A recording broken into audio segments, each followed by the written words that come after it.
une nouvelle petite capsule tutoriel Google Drive sur comment dupliquer simplement un formulaire Google Drive. Donc déjà, pourquoi on va avoir besoin de dupliquer un formulaire? Par exemple, vous partez d'un formulaire qui existe déjà, soit c'est un formulaire que vous avez réalisé vous, ou un formulaire réalisé par une tierce personne. Et en repartant de ce formulaire, vous allez avoir besoin de l'adapter parce que quelques questions changent par exemple. Ou alors, vous avez sensiblement le même questionnaire, mais vous avez besoin de stocker les résultats dans une nouvelle feuille de calcul. Par exemple, moi dans les formations que je donne, je fais régulièrement un questionnaire de positionnement avant une formation et on retrouve globalement les mêmes questions avec quelques questions qui vont être différentes. Je repars donc à chaque fois du même fichier en modifiant uniquement les questions qui diffèrent et en envoyant les résultats dans une nouvelle feuille de calcul pour garder la trace de chacune de mes formations.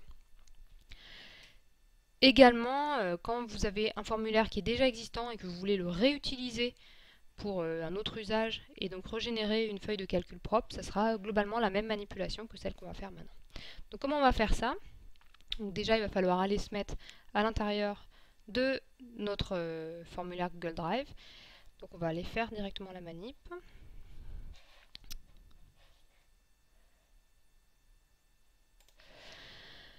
Et on va prendre sondage test ici, qui est un fichier de sondage. On va ouvrir en même temps son fichier de réponse.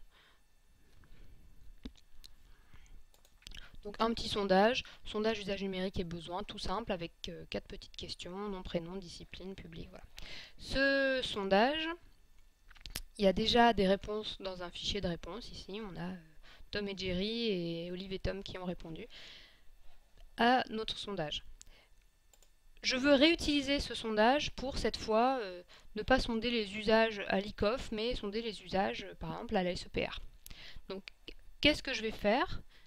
Je vois ici, donc c'est un fichier qui a des réponses. Je vais d'abord aller ici, copier le sondage qui existe déjà. Donc clic droit sur mon fichier, créer une copie. Donc il s'appelle maintenant copie de sondage test. Je vais laisser ce nom-là, sinon on pourrait aller le renommer, hein, ici dans renommer, mettre un nom qui aurait plus de sens. Là, on va lui laisser ce nom-là. Et on va l'ouvrir. Donc on va voir que pour le moment, c'est vraiment la même trame que mon sondage test. On retrouve exactement la même chose. Par contre, on voit ici que dans réponse, il y a 0 réponse enregistrée puisqu'il considère que c'est un nouveau sondage. On l'a copié à partir d'un sondage existant. Donc là, j'ai bien pas de réponses qui sont enregistrées. Donc j'ai dit que je voulais le changer. Donc ici, on va dire que c'est cette fois pour la SEPR. Et puis, on va pareil, on va rajouter une question, par exemple. Hop, avez-vous déjà suivi ce genre de formation?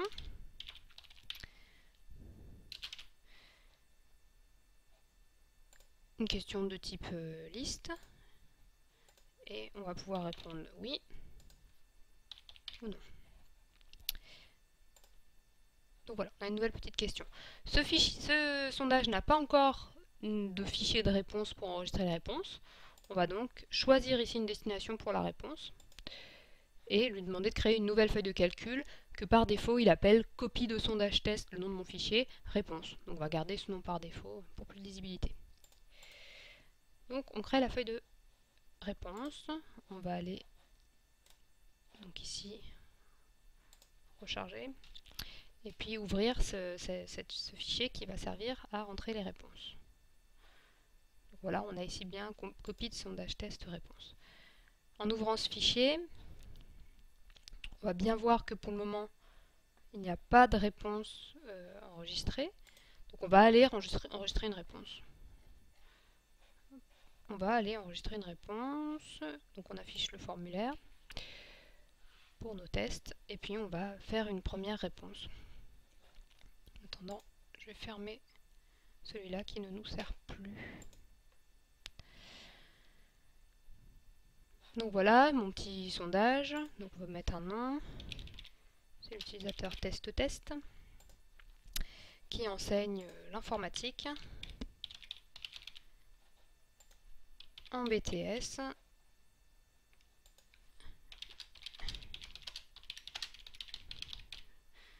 qui ne sait pas vraiment ce qu'il attend de la formation et qui n'a jamais suivi de formation de ce genre.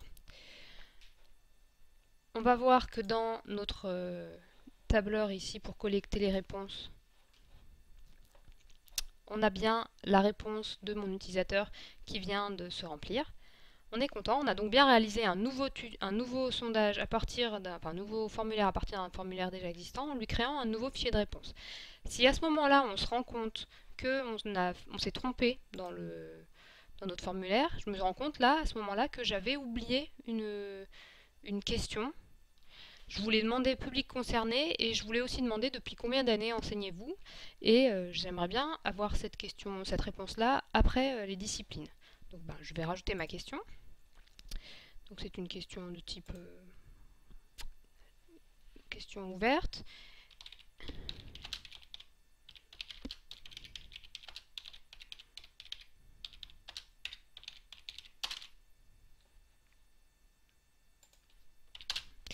Donc, depuis combien d'années enseignez-vous? Type texte. Et cette question, donc j'aimerais qu'elle arrive tout au début, voilà, avant les disciplines même. Donc voilà. Donc là, j'ai bien votre nom, prénom, depuis combien d'années enseignez-vous, votre discipline, vos publics, etc. Si on va voir notre fichier de réponse, on voit ici qu'il a bien rajouté ce nouveau champ, mais il n'est pas dans l'ordre, il n'est pas positionné au bon endroit. C'est pas grave si quelqu'un les autres personnes qui vont maintenant répondre aux questions, ça va bien venir écrire dans cette colonne, mais quand on a fait beaucoup de modifications sur un formulaire, ça devient vite le bazar de retrouver quelle question par rapport à l'ordre du questionnement, l'ordre des réponses. On ait une cohérence. Donc pour faire ça, on va retourner dans notre sondage ici. On va lui demander on va changer le fichier de destination de la réponse. On ne va pas supprimer les réponses parce qu'on veut bien garder les réponses qui ont déjà été remplies. Par contre, on va recréer le fichier de réponse. Donc pour le recréer, on va le fermer d'abord. Sur Drive, on va supprimer le fichier de réponse qu'on avait créé. Je vous redis, les réponses, elles continuent d'exister, mais elles ne sont plus dans un fichier. Et puis là, on va lui dire de modifier la destination de la réponse. On va lui dire de recréer une feuille. Celle-là, on peut l'appeler copie 2 si vous voulez, comme ça. Vous verrez bien que ce n'est pas la même. Donc on voit bien qu'on a bien gardé notre réponse. Et si maintenant, on retourne chercher le fichier de réponse qui nous a créé,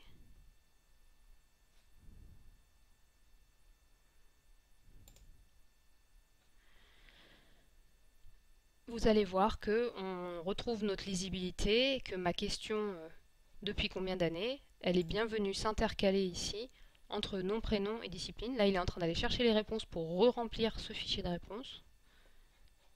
Donc chez moi, c'est un peu lent. Voilà, il est en train d'aller chercher, mettre à jour. Et il va nous ramener les données. Voilà. Donc l'utilisateur n'avait pas répondu, donc là il n'y a bien pas de réponse, puisque la question n'était pas encore posée. Mais donc là on est bien cohérent l'ordre des colonnes ici avec l'ordre des questions posées dans votre sondage. Voilà, donc si on reprend un petit peu, on avait donc copié votre formulaire, le déplacer où vous le souhaitez, le renommer, l'ouvrir. Dans réponse, supprimer toutes les réponses s'il y en a, c'est plus propre de le faire. S'il n'en a pas, c'est plus propre de le faire. S'il y en a, c'est utile. Modifier la destination de la réponse, choisir un nouveau fichier. Donc, par défaut, il vous proposera d'en créer un nouveau. Si le fichier existe déjà, il vous proposera de modifier. Et à la fin, vérifier que tout s'est bien passé en rentrant une réponse dans votre nouveau formulaire. Voilà, j'espère que vous allez bien vous amuser avec cet outil.